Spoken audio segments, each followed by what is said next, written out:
Okay, this is going to be the last bit for the night. I'll finish up tomorrow morning. A lot more can be said about this flame that burneth behind them. In order to keep this simple and direct and easy to follow, we're going to move forward.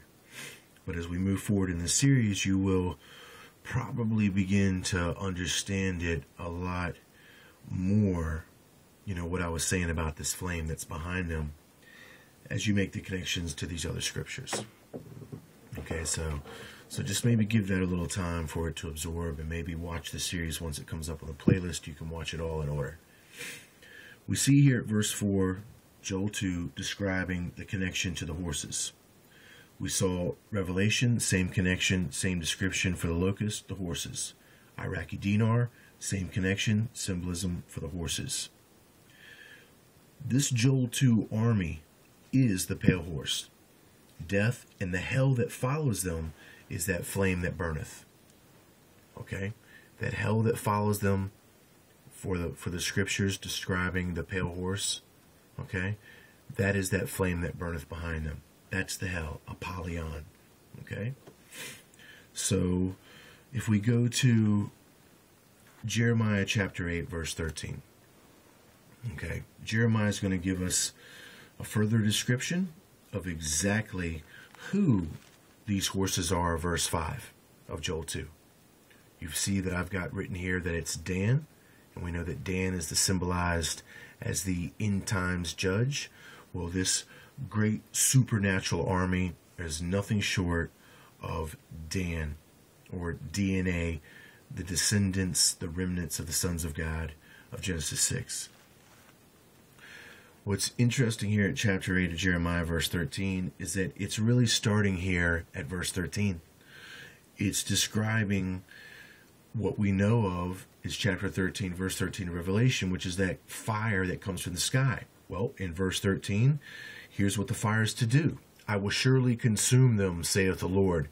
There shall be no grapes on the vine, nor figs on the fig tree, and the leaf shall fade, and the things that I have given them shall pass away from them. Why do we sit still? Assemble yourselves, and let us enter into the defenced cities, and let us be silent there. For the Lord our God hath put us to silence, and given us water of gall to drink, because we have sinned against the Lord. We looked for peace, but no good came, and for a time of health, and behold, trouble. The snorting of his horses was heard from Dan. The whole land trembled at the sound of the neighing of his strong ones, for they are come, and have devoured the land, and all that is in it, the city, and those that dwell therein. For behold, I will send serpents, cockatrices among you, which will not be charmed, and they shall bite you, saith the Lord.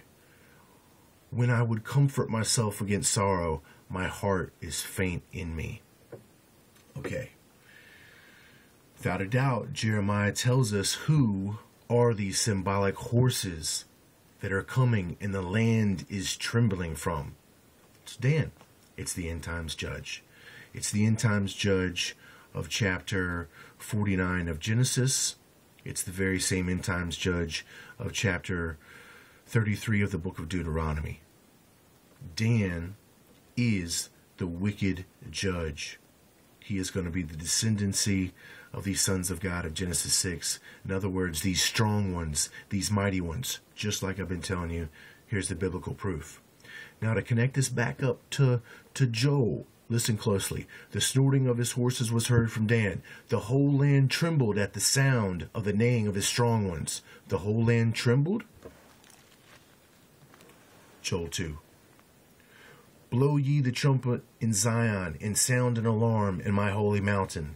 Let all the inhabitants of the land tremble, for the day of the Lord cometh, for it is nigh at hand. Exactly right. So, the appearance of them is the appearance of horses, and as horsemen, so shall they run. Dan, the very same thing that we have right here, friends. And then, of course, now you know who this pale horse is on the dinar.